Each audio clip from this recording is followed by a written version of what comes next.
And so I think one of the biggest things I would want anyone listening or watching to get is it is okay and necessary to feel exactly what you are feeling.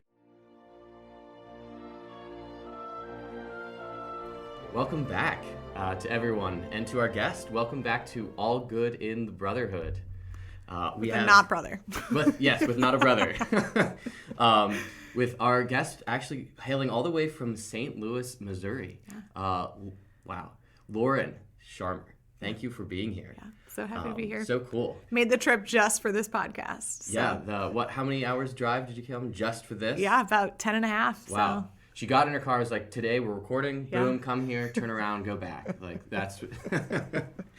But actually, Lauren, why are you here in St. Vincent and Latrobe? I am here because one of my dearest and closest friends from college, and also an illustrious guest of the podcast, Brother Finbar, renewed his simple vows this morning with the community at 6:15 in the morning. So if you want to really want to figure out if your friends love you, join the Abbey and do something at 6:15 in the morning and see how many people come. So a whole gaggle of us came from kind of several different places, his good friends from college, and here to support him and to see him say another yes to Jesus. So it was such a great joy to be able to do it. So cool. He renewed his vows for 3 months and 19 days. To presumably become in sync with the rest of the community. Because that might sound a little strange or random. It's because Brother Finbar actually joined a monastery in New Jersey, St. Mary's Abbey, and became a student at the seminary here in preparation to become a priest.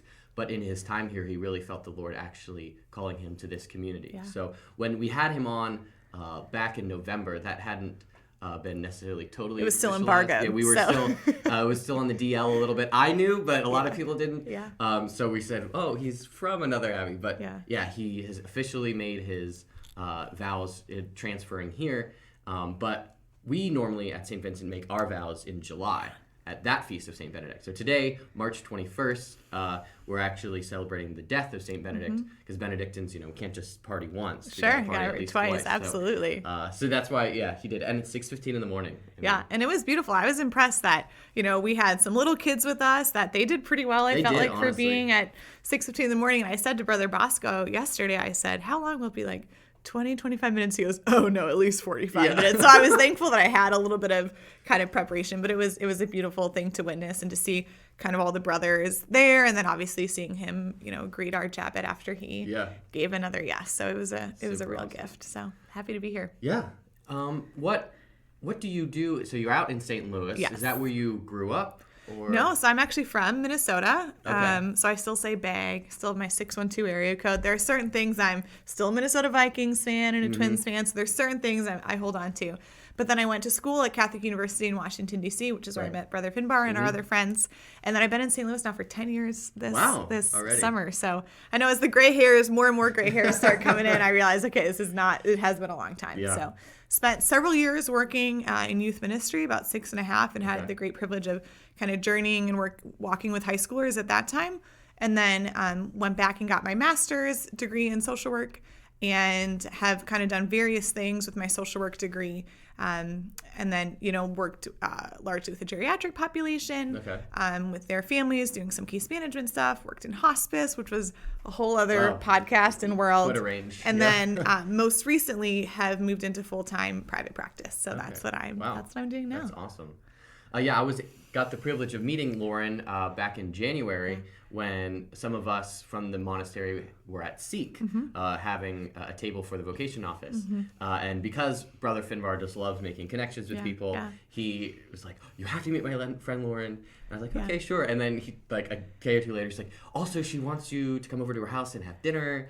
I'm like, oh, okay. So Father Isaac, Chris Baker, who was on a couple weeks ago, and I all went out. Chris Baker and Father Isaac, to her house, and like probably the best barbecue like I've ever had in my life. Wow, there's a lot of kind of fights between Kansas City barbecue and St. Louis barbecue, so we will have that someone should put that on a sign or something. It was fantastic. Well, and it was funny because, like, of course, a million people are in town for Seek, and I told Brother Finbar, I was like, they don't have to come, and he's like, no, he'll want to. So I think he said yes for you. We're all into freedom, as we'll talk about, but sometimes we need our friends to kind of give us a little bit of a push. So no, it was great got to see the Cathedral Basilica. Yeah, If you ever get out there, the mosaics are unreal. Yeah, it was really beautiful. So it was a great day, and then made this connection to be able to do this now. Yeah. So and great gift. So that's kind of talking to Lauren, meeting her then, and finding out what she does, and especially a lot of work with priests and religious too, right? In your therapy and your counseling,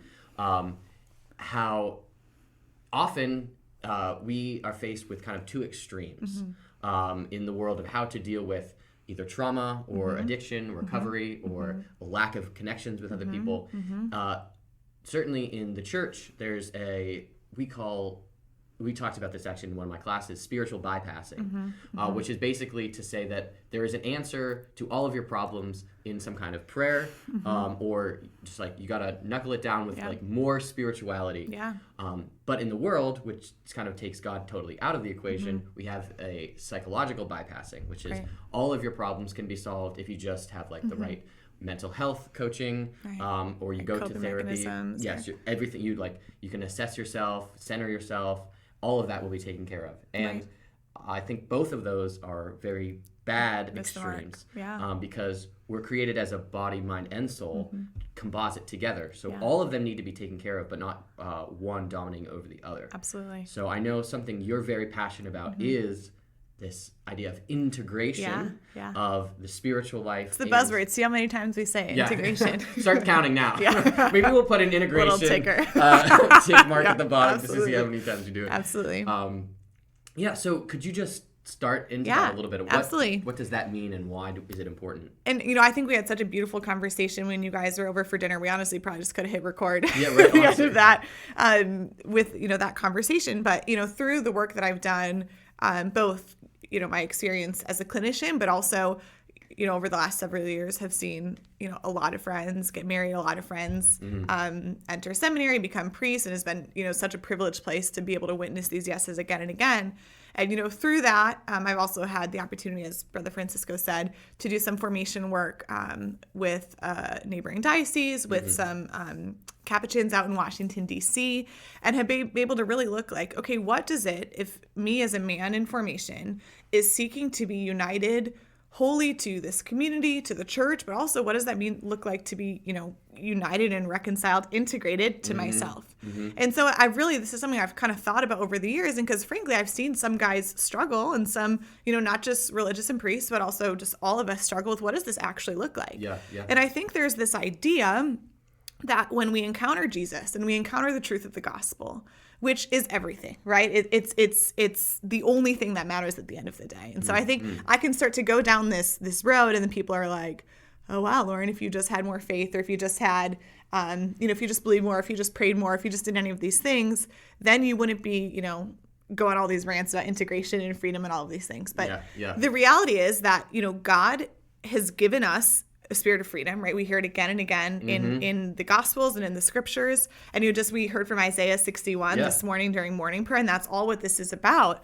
And so if we are going to seek to be really free, we also know that we go through life, we enter the monastery, we enter seminary as broken people with varied experiences, with a unique clinical makeup, we would call it. And it's the work of a lifetime, but certainly the work of formation in these formative years to say, okay, what does it look like for me to reconcile what has happened in my past with who I am in the present? And I think there's this idea, okay, well, once I become a brother and once I start to don this habit that, yes, you die to your past and you die to yourself and you want to grow constantly. And I think people can think if we're looking back, then we're just stuck there. But the reality is it's saying, okay, I'm not afraid of what I have done and of my past, because I believe not only in who God is, but who he says I am now. And I think that's the thing we constantly have to remember is that, if we live in this idea, and I'm sure we've all had experiences where, especially if it's like a past romantic relationship that we maybe, don't want to be defined by or didn't end well or any of these things. I know, I've had this experience that then we so overcompensate in the other direction. And we love to overcompensate as people. And it's natural because we kind of want to run, in a different way. But I think that's, again, if we're not realizing this integration, then we're not receiving the freedom that the Lord has for us. And I think, what sums it up nicely is that, a good friend of mine asked me when I was going back and getting my master's degree and was doing my clinicals and was in a really tough, was doing really hard clinical work. She said, do you ever, and it was in a pretty secular environment, and she ever said, oh, do you ever just wish you could go up to these people and shake them and say, Jesus loves you? And I said, well, no, because I'd probably get arrested or lose my license. But I said, no. And I, realized and had a conversation with a friend about this after, because I said, why doesn't that sit right with me? Because of course I should want to tell these people that Jesus loves them. And this dear friend of mine said, the work of a clinician is not necessarily opening the door to Jesus, but it's closing the doors that the evil one has walked through for a long time. And I think that is the reality, that because we are created body, mind, and soul, because we live in both a natural and, are called to a supernatural world, the evil one is out for us, right? Absolutely. And is going to use our stories and our experiences and our traumas and our addictions and our relationships to make us believe that we cannot have freedom now. But the promise for all of us, and I know this clinically and because I've experienced it personally, the promise is freedom, right? And that's the point of integration, is to get to that place of freedom and wholeness. Which, I love the word freedom. It's certainly so misunderstood and so overused. Sure. Thinking that freedom means to do whatever you want. But as Pope John Paul II says, freedom is to do what you ought, right? What is right. And I certainly have had the tendency at points to think okay, if I am everything about me knows the will of God, then I will absolutely do it, and I'll be free to do it. Right. But I also then am disregarding so many other things that could keep me from actually being able to do that will. I've certainly talked to a lot of guys who are either discerning the monastery or discerning getting married or whatever, that they just say, well, as soon as I know my vocation, I'll absolutely do it. Right. And I think that can be a really dangerous place to be in, because when they actually do feel like they found out what their vocation is, and they aren't able to say yes as readily, then they're not, their freedom is not there. Now they start thinking, what's wrong with me? And they try to, like you said, overcompensate now for all of that. Sure. So what would be, you say, so you're talking about freedom, and that's the final goal here. What are steps that are necessary to take to get to that freedom? Sure. Yeah, I love this question, because I didn't say this earlier, but a lot of what I do is I have kind of an advanced certificate in treating sexual addiction. So a lot of the clinical work that I do in my private practice is those struggling with pornography, masturbation, other problematic sexual behaviors. I'm really fun to sit next to on an airplane, because they say, what do you do? What do you do? And you say, you're a therapist. And they say, do you have any specializations? And I try to read the room if I'm wanting to have a long conversation or not. But when you start, once you kind of open that can of worms, which I'm happy to do, because truth is truth. But, a lot of times that with this work that I'm doing is I'll have priests ask me, they say, okay, well, what do I say to someone in the confessional if they're going to come and they're going to confess, especially pornography and masturbation?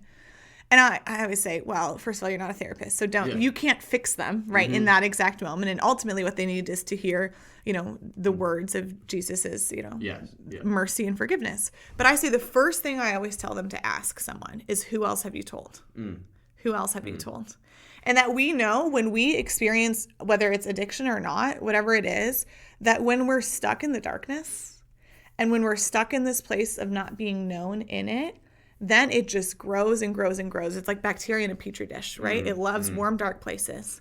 And so as long as it's in the darkness, it can keep grow. Right, and ultimately, we're not held accountable to it either, because we've kind of kept it shoved away, which is part of the issue with over-spiritualizing, spiritual bypassing. People will say, oh, well, I've gone to confession, and so I don't need to worry about this on the clinical level, which obviously it isn't working, and there's something that's not working. So that's kind of the first thing that I always say to anyone, whether it's sexual addiction or not, is, who else have you told this to?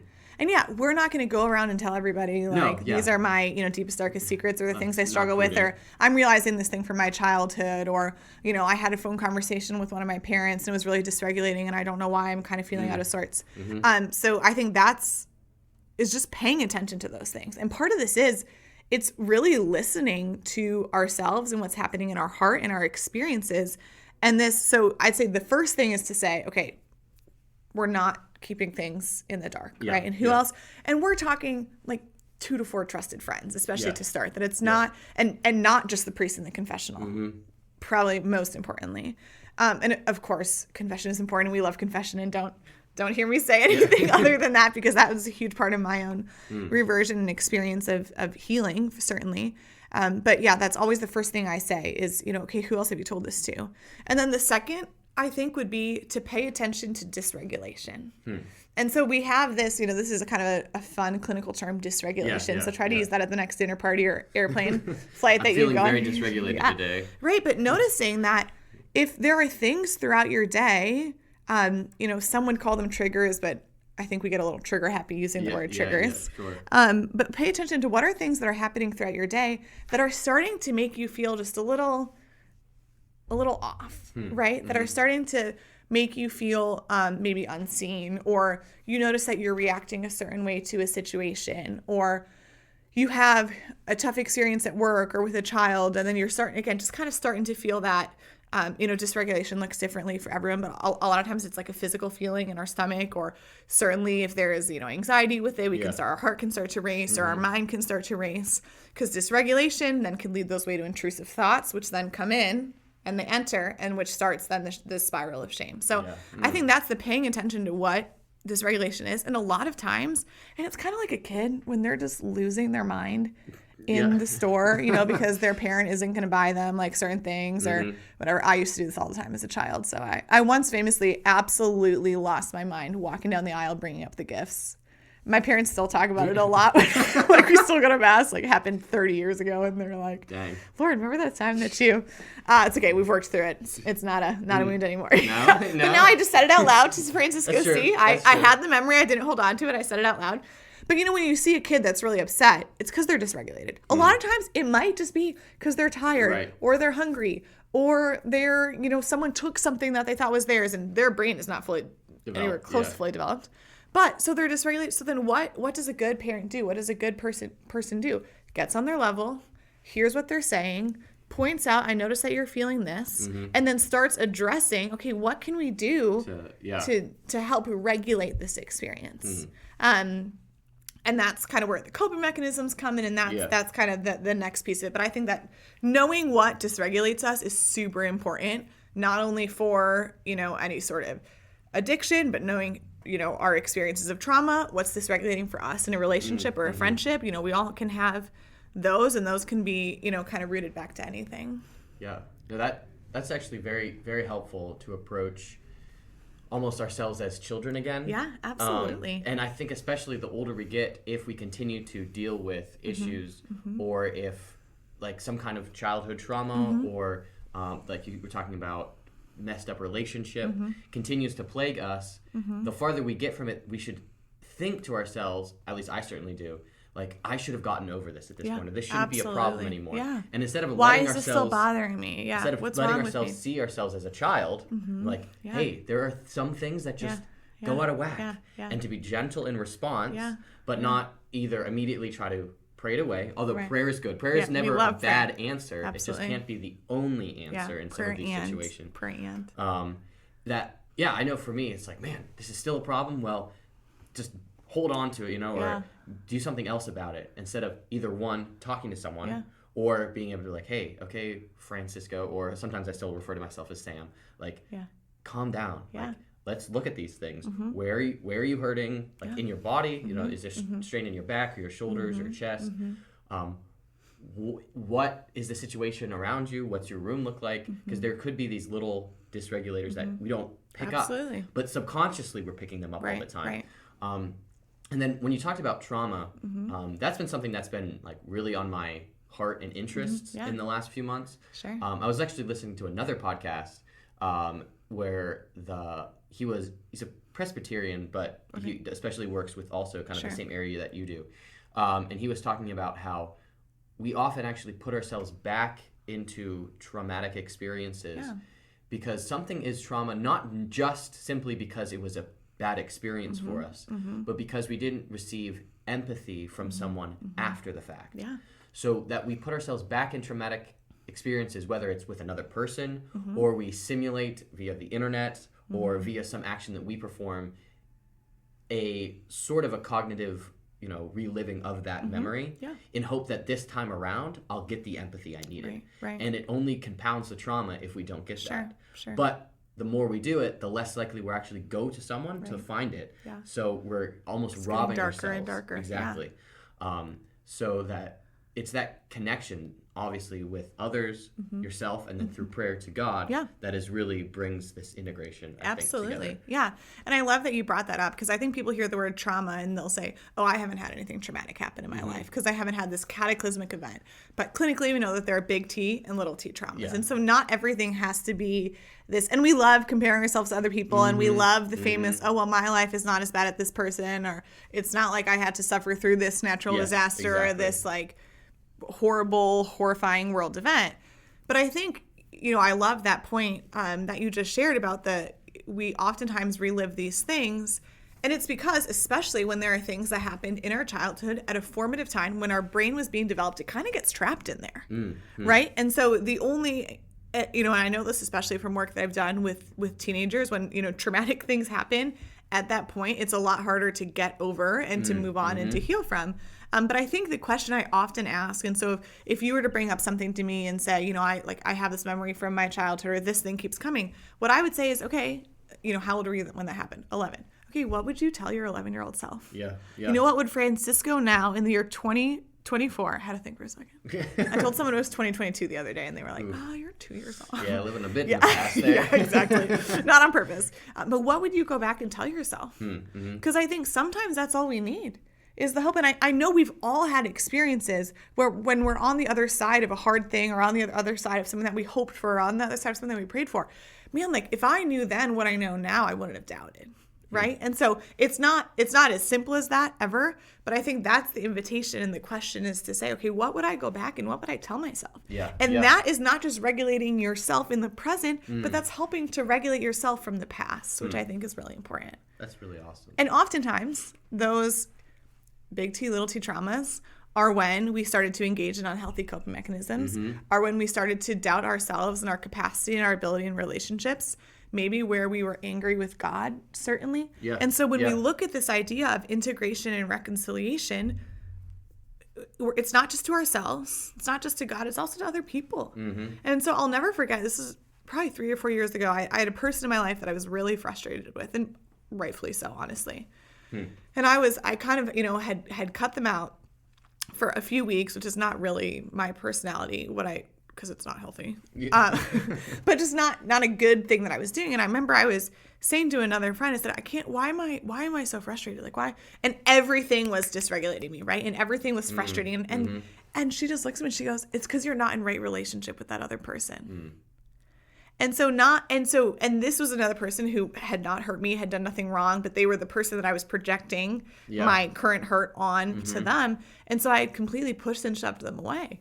And it was a moment for me where I was like, wow, until I am in right relationship, like with this person, I'm not going to be in right relationship with anyone else. Yeah. And I think that's the beautiful thing, when we've had conversations about it, that one of the best parts about getting to grow in our relationship with Jesus and in our relationship with other people is that those relationships help regulate us. I would say in my life that friendship is one of the biggest regulating forces that I have. Absolutely. And it's and Brother Finbar, a dear friend, is one of the best people that I'll just call him sometimes and say, I am feeling really sad right now and I have to tell someone. And I don't know why. And he's like such an empathetic listener. And he'll say, what I hear you saying is this. And, he does, and he does this to us too and allows us to speak truth.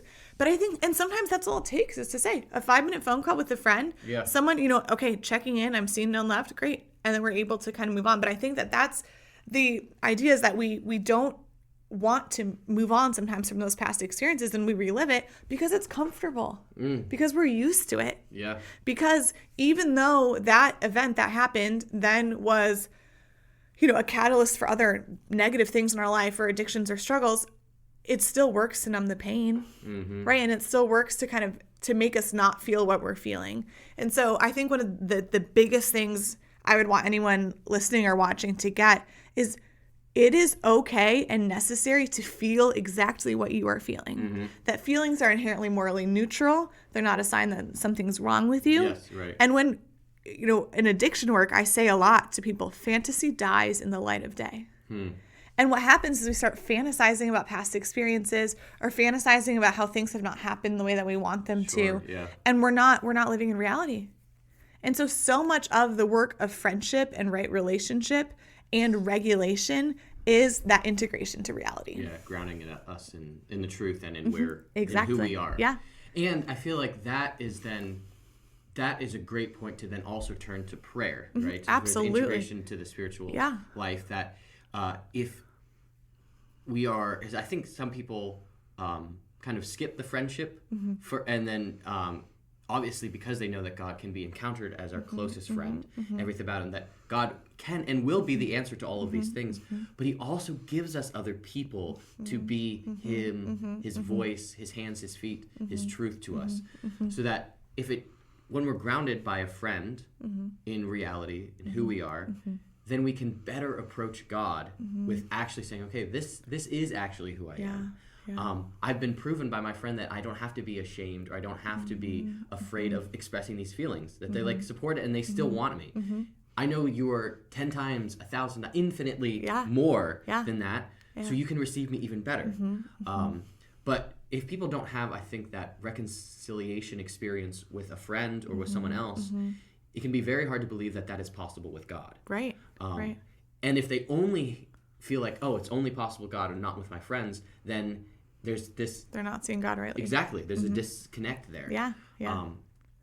How then, I know you said you didn't want to talk about this a lot when we were kind of going over I was going to go there too. So. Like attachments, sure. And how we relate to other people, because I feel like in this reconciliation or ability to relate to other people, how just relationally we actually can connect or are averse to them, if we're clingy, if we're avoidant, and altogether, that can really affect this integration, but also how we then turn and move towards God. Oh, 100%. So I think how we as young children, as babies, were attached to how we were in relationship with our earliest caregivers. So for most of us, our mom and our dad. It's important to both. Normally for like a young girl, it's her dad, and for a young boy, it's his mom. That's kind of the more people say it can be the more impactful relationship, although they're both. And I love my parents both equally. So there you go. But so how we grew in relationship with our parents then affects the way that we have every relationship for the rest of our lives. And I think some people hear this and they say, oh, crap, I did not have a good relationship with my mom or my dad. And so then I'm doomed to... And don't hear me say that, because it's not true. And I have seen people grow. And of course, as we grow in virtue, in prayer, and in the spiritual life, and in right relationship, we kind of move away from the negative poles. None of this is in the extremes. Nothing we are talking about now is in the extremes, because that's not free and that's not integrated. So how we related to our earliest caregivers impacts the way that we are in relationship with other people. So if we were securely attached with our parents, so if we grew up hearing someone tell us that they loved us, if we grew up knowing that when we were upset and crying and we went to our parent that they were going to be there to care for us, then it's going to be easier when we're older to not only tell people we love them and to hear I love you in return, but also when we're upset and crying and we go to someone else, we then are able to receive it more. So I think that's a huge part of these attachment styles is just how we accept criticism, how we experience sadness, how we experience tension.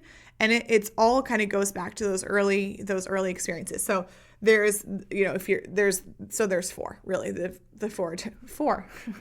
I'm not a math major like Brother Finbar, so I can't quite, although my 4-year-old niece, Evelyn, who's here, she was like doing mental math for me this morning at 5:15 while I'm like trying to brush my hair. And I was like, wow, tell Brother Finbar, he'll be really proud of you, because I probably still couldn't do that. But so there are 4 attachment styles. So there's secure attached, which is in theory the best. And it sets you up for the most success in relationships. So there's that secure attachment. Then there's an anxious attachment style. So they tend to feel more insecure in their relationships. They need constant reassurance from their parents. That may be as a child, if you would go up to your parent and, you needed something and they wouldn't listen and you kept saying like, mom, and asking. And not that our parents were none of our parents were totally attentive at all times. And I think that's important to say. No one has a perfect childhood, right? And you can have the best childhood of all time and still not come away unscathed, because we're fallen people and we're raised by fallen people. So that anxious attachment style tends to lead to insecurity, but still close. Like they still want to be with the other person, but they're just insecure about the way that they're doing it. People with an avoidant attachment style tend to avoid forming close romantic relationships, especially they have that fear of intimacy, that fear of commitment, very protective of their independence and like this feeling like I can do things the right way and I can do it on their own, and oftentimes will kind of push other people away. That's like the classic growing up, the individual who would say, okay, well, it's just better if I do it on my own. It's better if I don't ever have to ask anyone. It's better if I don't ever have to learn to rely on anyone else because I can't rely on someone else. And sometimes it's just one experience with a parent where you ask them for something and they weren't able to give it. Yeah. And then that becomes like the thing because it happened at a formative age. It's kind of embedded deep in our brain there. Yeah. And then the last one is fearful avoidant. That's kind of a mix of, it's the disorganized one. So it's a mix of the anxious and the avoidant. And that's really a blend of the anxious avoidant. Sometimes I'll be really close. Sometimes I'll be really far. A lot of times individuals who have experienced like a super capital T trauma early in age, like a death or divorce, this will be more what they do because they kind of had to be different things at different times. Yeah. So how we relate to our earliest caregiver is then likely how we relate to our siblings, our teachers growing up, our friends, and then becomes, especially for people in romantic relationships, how we relate to them, but also how we relate to our friends and how we relate to God. And I think that's, and of course, if we grew up like struggling in relationship with our own earthly father, then how the heck are we going to enter into a secure attachment with our heavenly Father? Yeah. And I think it's crucial. And in these things, knowledge is power. None of these things define us. We are not defined by any of these moments in our past relationship, any of our tendencies or our propensities. Because of course, as we grow in grace, but I think it's important for us to know that attachment style becomes kind of our lowest common denominator. So when we're struggling, when we're hungry, angry, lonely, tired, sick, we kind of default then back to that previous attachment style. Huh, wow. Okay, that last bit is really, really helpful for me. Yeah. Because I certainly grew up with like a very secure relationship with both of my parents. Sure. And I can't point to a memory or a time for any reason, but I definitely think I grew into more of that avoidant personality attachment because I have always been, and you can ask my parents from me being a young age, always very independent. I really didn't like asking for help. I would do things above and beyond what was expected of me, not because I wanted to prove anything, just because like I felt the need to do it.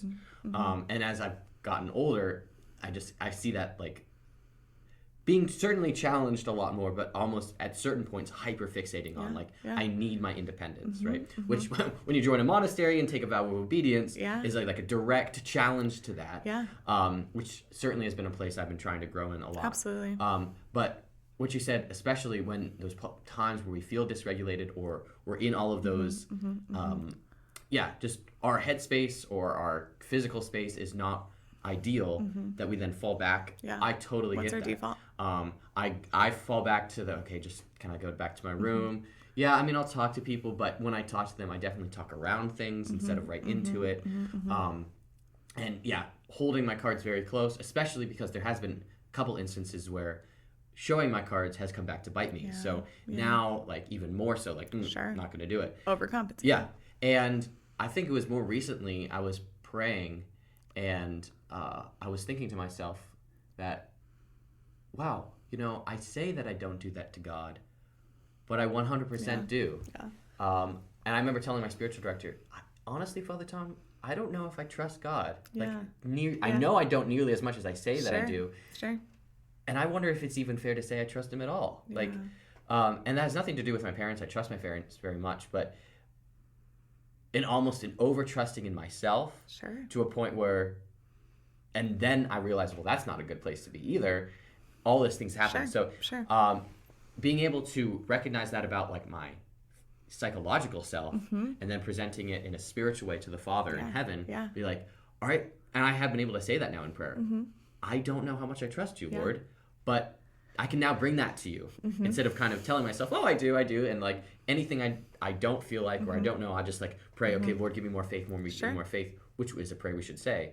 But now I can actually present my true self. So I think that's that certainly has helped me. But that final nail you put in there, I think really sure. And I think it's for all of us growing in freedom and health and reconciliation, that for us to say, okay, what is my default? Mm-hmm. What is kind of my baseline, right? And that's always when I, am encountering a client for the first time, the first several sessions are me figuring out what is your baseline, right? Because once we know what our baseline is, we know then, okay, what are the moments what are the things that dysregulate us? Or what are the moments where we tend to fall into our addictions or unhealthy coping mechanisms. Because and again, like I said, knowledge is power, right? Mm-hmm. So as long as we are able to know these things about ourselves, it doesn't have power over us. Because so you saying that to Father Tom is you doing what? Bringing it to the light, right? Yeah. This thing that maybe for most of your life has stayed in the darkness, you're then able to bring it to the light, to bring it to the forefront, and it has less power over you. Yeah. And I recently had a conversation, what you're pointing about, all tend to talk around things, which we all kind of do. I think it's especially common for men, not to throw your whole gender under the bus, but I had a recent conversation with someone who had called and I hadn't heard from them in a while. And about 10 minutes in, they're like, all right, well, I'm going to go, blah, blah, blah. And I said, why did you call? Yeah. I said, cut the crap. I'm happy to listen and to speak what's true to you, but also I'm not going to let you manipulate me to try to guess what it is. Just be honest and upfront. Yeah. And I think that is the point of growing in relationship, in knowledge of ourselves, growing in relationship and knowledge of others, and growing in relationship and knowledge of God, is because we're able to then say, okay, what I know I'm frustrated now, or I know I'm dysregulated now. So I know my tendency is going to be to dissociate from these people or to shut down or to talk around. And it's a really good thing then in a moment of more consolation or peace or regulation to say, hey, Brother Finbar, I've noticed this about myself, that I'm tending to shut down when these things happen. Can you help hold me accountable? Mm-hmm. And that's part of how we grow just on a natural level in a thing that is ultimately then going to bear supernatural fruit. And all of these things are so crucial and important because then they help us to grow in our relationship with God, not because God needs us to know more to figure it out, because the more we know ourselves, the more we believe that we're capable of loving and being loved. And I think that's the lie, that I, as someone who has worked with 12-year-olds to 108-year-olds, we all believe the same lies, that we're unseen, we're unknown and unloved, that we're incapable of being seen, we're incapable of being known, and we're incapable of being loved. We all believe the same lies to various degrees at various times. And so the work of a clinician is figuring out, okay, this person is engaging in this behavior, but it's because they believe that they're unseen, unknown, or unloved, right? And so for us to ask ourselves, what are the places in my life, in my heart, where I don't believe I'm seen, where I don't believe I'm known, where I don't believe I'm loved? And sometimes we don't even want to admit them to ourselves. So by admitting them to ourselves, by integrating that to ourselves, by admitting it to someone else and integrating it to that, and then ultimately telling God what he already knows. And God, you don't have to figure God out, and God has already figured us out. Yes, yeah. And I think the whole call of an integrated life, of a reconciled life, is realizing that we can white knuckle, and we use this phrase a lot in the work that I do, we can white knuckle sobriety, right? We can do the right thing, and we can show up to prayer, and we can be faithful, and we can, not engage in behaviors for a long time. We can white knuckle sobriety. But we can't white knuckle recovery. Recovery only ever happens with open hands. Freedom only ever happens with open hands. Reconciliation only happens with open hands. And so to say, okay, what are the places where I'm holding too tightly onto things? What are and asking others in a gentle way, hey, can you help me see maybe somewhere where I'm holding too tightly onto something? Or, I had a moment where, I asked a dear friend, do I need to let go of this? And they're like, yeah. You do, right? And it's not the moment, for you to come to me in a kind of a crisis thing for me to say, you should really just let this one go, Brother Francisco, right? That's not helpful either, right? Because being a jerk isn't going to help anyone be reconciled to themselves, each other, or to God. But to say, okay, what does it look like for me to approach knowledge of myself, my past relationships, my traumas, my addictions, my tendencies, my lowest common denominator? What does it look like to approach that with open hands, to ultimately be able to receive from a good and kind God with open hands? Yeah. Yeah, I love that image of, open hands is that when God gives us a gift, we often grasp onto it, and he's like, keep your hands open because I might take that one away to give you something better. And so we do the same thing with kind of a recovery. It's like, oh, this is the only way I'm going to do it. God or other people could say, well, if you keep your hands open, there's actually even newer and better ways that you can grow. Right. Step one might have to look a little tighter, but as you grow, you can open it up. Yeah. And I think that I kind of just have like two more thoughts that I want to share that. Yes. One is that, especially, and this is just speaking to anyone who's maybe dealing with any sort of addiction, sexual addiction or otherwise, that, there's this phrase, 5 miles in, 5 miles out. So what took us 5 miles to get into, what took us years and secrets and, all of that, what takes us a long time to get in is not going to just be done in the snap of a finger. And I think, okay, but I've encountered Jesus. I'm going to daily mass. Yeah. I'm happily married. I'm happily a priest and all these things. Why am I still engaging in this problematic behavior? It's because for so long, this was the only thing that worked. And so what provided us with consolation, although not good consolation, right? But the numbing out, that unhealthy coping mechanisms, that every time we do that, we go a little further and further into, I like the visual of like 5 miles into a forest, right? Yeah. And so we're there and it's really dark and it's really dense. And then what happens as the work of recovery and freedom and kind of coming out of that is coming back to like the peripheries of the forest. And what happens as we come back from the middle of the forest, right? The trees kind of get further and further apart. There's more light, right? Yeah. We're able to see things more clearly. But to say it gets easier as we get further and further out, but it doesn't mean that we're not there. Yeah. And sometimes we may still run back kicking and screaming into the forest because it's the only place that we've actually felt comfortable. And so I think that would be just a word of encouragement to anyone that, the journey of integration and reconciliation and freedom is not just something that happens in the blink of an eye, but the inheritance of it now and the promise of it now and the fruit of it now is still very, very real. Mm-hmm. And so I think we have this tendency to believe, okay, well, I'm experiencing a good thing or a fruit now, and I can't experience it because I'm still 5 miles into this experience. Yeah. And the good things that God has for us are good yesterday, today, and forever. They don't change because He does not change. Yeah. And so we are still, and I know this because I see it clinically, and I know I've heard priests who hear this story or when they share stories of hearing confessions that, and we've all had these experiences like, this is just a very small part of you. Like this thing that you struggle with, it does not define you. It could destroy you if you don't keep it in the light, but it does not define you. And so for us to be reminded that we are not defined by these experiences. Mm-hmm. And I think nowhere is this truer? One of the three, right? Then with the story of the woman at the well, right? Because we hear the story of this woman and it's this great, it might be my favorite in the whole, if I really had to choose, I think this might be it. Because what do we see? She's there in the middle of the day. Yeah. Why was she there in the middle of the day? Because she didn't want to be seen by anyone, right? Because she was living her life in such shame. She was 5 miles in, literally 5 husbands in to this experience. And so she was there hidden. And then what happens? Jesus comes and approaches her. And what does she do? She lies to him, right? Yeah. And says she lies about why she's there. And then what does he do? Calls her out on it and sees her. Doesn't let her definition of herself or her experience or her false idea have the last word. He brings her back to reality. Jesus brings the woman at the well back to reality. Then he tells her, and she says, okay, well, we're waiting for someone. He says, no, I am he. And everything changes. Mm-hmm. And then I love the story that the reality that the woman at the well is the first person in the Gospels that Jesus tells, go and tell everyone what you found, right? Yeah. So all these other people, when he had worked his signs and wonders, he said, okay, just wait, my time is not yet come. But what does he say to the woman at the well? Go and tell everyone, right? And she's able to go and say that. And it's only because she was reconciled in reality to herself, reconciled in reality to Jesus, who she thought was just another person, but ultimately she was reconciled to God. Yeah. And so I think that the root of the word reconciled, it means reconcilia, to be, I don't know what all the words mean, but it means to be brought back again, eyelash to eyelash. Huh.